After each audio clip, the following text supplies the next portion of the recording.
Did you know that in the heart of Italy lies an independent state spanning 61 square kilometers, home to just over 30,000 people? It's not the Vatican, but it's San Marino. But how is it that this small state is also not part of the European Union? And whose area is that of a city like Lyon or Bordeaux? Enclaved in the heart of an Italy that has been unified for over 150 years, it is today an independent republic. The legend of San Marino's origin is documented in several medieval manuscripts, the oldest being a 10th century one, mentioning the Victa Sancti Marini. This manuscript is the primary source of the legend surrounding the foundation of San Marino. Thus, it would have been founded in the early 4th century by a Christian stonecutter. Dalmate, Dalmatia roughly corresponds to a whole part of present-day Croatia and Bosnia. Named Marino or Marinus, who was accompanied either by his brother or his friend in the later versions, here in broad strokes, is what the 10th century manuscript tells. At the end of the 3rd century, a stonecutter named Marino settled in Rimini on the Italian coast, where he will, through various actions, establish a solid reputation as a man of God. In the Roman Empire, ruled by co-emperors Maximilian and Diocletian, a small community of Christians is drawn to him. The emperors persecute several religious minorities, including Christians, for various reasons. After over 15 years in the area, he is accused of being Christian before a Roman magistrate. He then makes the decision to leave Rimini and goes to live in a cave under a neighboring mountain, Mount Titan, where he begins to live as a hermit. Later, a landowner named Felicissima, whom Marino will convert to Christianity, gives him Mount Titan, where he is settled, and a neighboring mountain to it. Later, persecutions against Christians surge, forcing many to seek shelter in nearby caves. And so, of course, on Marino's lands, who thus finds himself at the head of a small religious community. On his deathbed, he leaves his lands to the Christian refugees residing there. The seed that will become the Republic of San Marino has just been planted, though from a historical perspective, it's much more ambiguous. All we think we know today is that there seems to have been a Marino who became our San Marino. And then there's no doubt either about the religious violence that did indeed take place, and the instability caused by the decline of the Roman Empire. This also drove populations to seek refuge in mountainous areas, including the mountains of present-day San Marino. And finally, historians apparently believe that the city of San Marino was indeed founded by a religious community. San Marino may appear as an entity, although debated. The Castellum Sancta Marini is first mentioned in the book about Pope Stephen II's life after 755 years. It's also a troubled time for the city, as it was during this century that the body of the holy founder, San Marino, was taken by the Lombards before being returned later by the Franks, under the orders of Pepin the Short, who was the son of Charles Martel and the father of Charlemagne. The oldest document in San Marino's archives, though debated, refers to the abbot of San Marino as separate from the authorities, around from 885. However, the territory will find itself torn by the ambitions of the various local powers. The Pope, of course. On one hand, since San Marino was at the time still a religious community, and of course the local nobles, San Marino started its journey toward becoming a republic in the 10th century.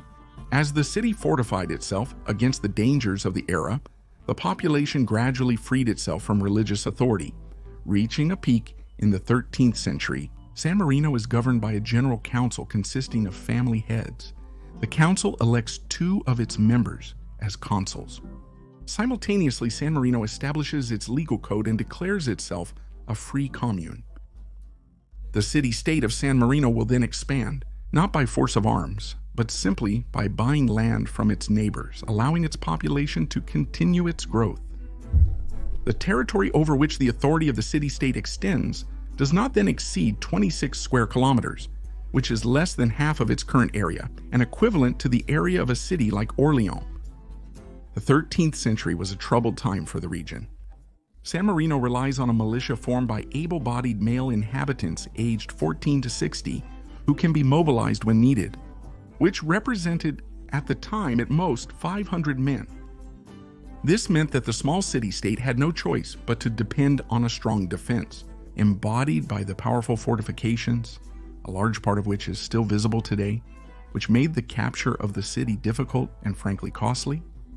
This reality among other motivations, will mean that the leaders of the state will no longer be consuls, but captain-regents, who are in fact temporary leaders of the municipality. The institution of captain-regents exists to this day. San Marino takes its current form in the 15th century when the municipality officially becomes a republic. It will, in parallel, continue its expansion with the support of the Pope and take its current form. However, San Marino's territorial expansion won't help it avoid the region's 16th century troubles. A few decades later, in 1503, Cesare Borgia, illegitimate son of Pope Alexander VI, seizes the city, imposing a brutal occupation for several months before the city liberates itself during a regional uprising against the Borgias. Another scare occurs in 1543 when the city undergoes a surprise attack attempt, which is assumed to have been orchestrated by the Pope of the time, who wished to make his son, who is also obviously illegitimate here, the Prince of San Marino. However, the attack fails miserably. The opponents of the Republic of San Marino will simply be spotted before they could even gather all their forces, and which were largely insufficient for a regular assault, putting an end to the plot on the same day. The Republic started declining in the late 1500s. Family heads are becoming less and less involved in local politics, making the vote for reform of new laws particularly difficult. As judicial authorities struggle to enforce current laws, the little republic will attempt institutional reform, but with limited success. The climax of this decline occurred on October 17, 1739, in a single day. A supporter of Pope Clement XII, with the help of a San Marino faction, seized San Marino and incorporated it into the Papal States. But there too, the little republic will eventually get by suggesting that it could legitimately seek the support of France, or, even more dangerous, for the sovereign pontiff of the powerful Habsburg dynasty, which had many claims in Italy. This will cause the Papal States to drop the matter. Months later, on February 5, 1740, the Republic regained its independence. Since then, February 5th has been the national holiday of this small country. In the late 1700s, a grave threat to the survival of this tiny nation emerges in the region. A danger that was embodied by the general of a much younger republic, Napoleon Bonaparte. This man, a general of the French Republic at the time, however, will leave San Marino alone. The following quote is attributed to him on this subject. Let's keep it as a sample of the Republic. We often forget that in his early career, Napoleon was a defender of the Republican ideal before his later actions. So it's not so strange that this Republican general, accompanied by other officers defending this ideal, would overlook a state whose values he respected, especially since this small republic presented neither economic interest nor strategic danger. As a result, they proposed to San Marino to extend its borders at the expense of the Papal States. The captains-regents of the time refused it, out of caution and with the aim of not getting involved in any conflict. This decision was particularly wise, as by keeping themselves away from the conflicts of the time. The independence of the Republic of San Marino was confirmed in 1815 at the Congress of Vienna, held after the Napoleonic Wars. However, on July 31, 1849, an event took place that could have wiped the Republic off the map. Garibaldi, a key figure in Italy's unification, reached the city gates that day. However, he came to the city not to take over, but to seek asylum. He has just been expelled from Rome, with an Austrian army pursuing him closely. Garibaldi, seeking temporary asylum, has turned to captain-regents, who reluctantly agreed. As a result, the little republic is now inadvertently entangled in a conflict besieged by an Austrian army. San Marino will help Garibaldi escape with some loyal followers, getting out of this situation once more. On the other hand, it imposes strict neutrality in the conflict. By forcibly stopping Garibaldi's supporters from using San Marino's territory and fortifications to fight the Austrians, the Republic easily resolved the conflict. Each stakeholder recognized its neutrality and left the territory and surroundings. Conflicts for Italian unification resurface years later, and San Marino endures this final, more brutal phase. For a very simple reason. The small republic was not a priority for the Italian forces, while Rome and Venetia were not yet taken.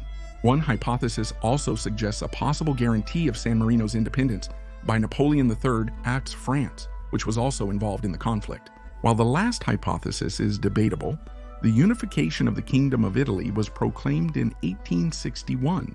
France appears to be the first country to acknowledge the independence of the small republic. San Marino signed a friendship and trade agreement with the Kingdom of Italy in 1862. This treaty and its subsequent adjustments ensure San Marino's survival in the 19th century. The Republic uses a peaceful period to democratically reform and modernize its institutions. By making positions within the General Council elective, a position that until now was largely a lifetime position, transforming this council into a real parliament elected by the population. When the First World War breaks out, San Marino unsurprisingly stays out of it, except for a few volunteers providing humanitarian aid to the Italian army after it enters the war. However, during the interwar period, the Republic will experience a radical political phenomenon, fascism. In 1923, parallel to neighboring Italy, the San Marinese Fascist Party legally wins the elections, resulting in the election of two fascist captains-regents to lead the Republic.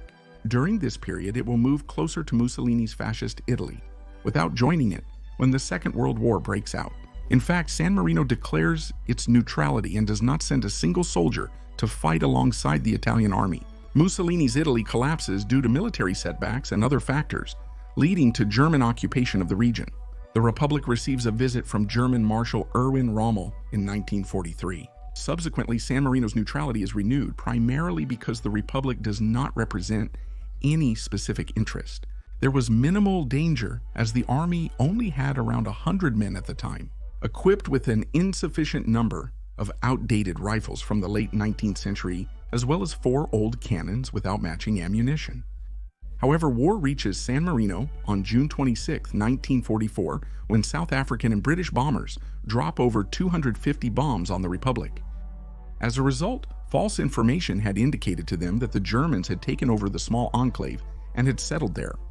Beyond this dramatic episode for the civilian population and some disturbances during the fights between the Allied forces and the Axis forces, the main thing is that San Marino emerges independent from this period of turmoil.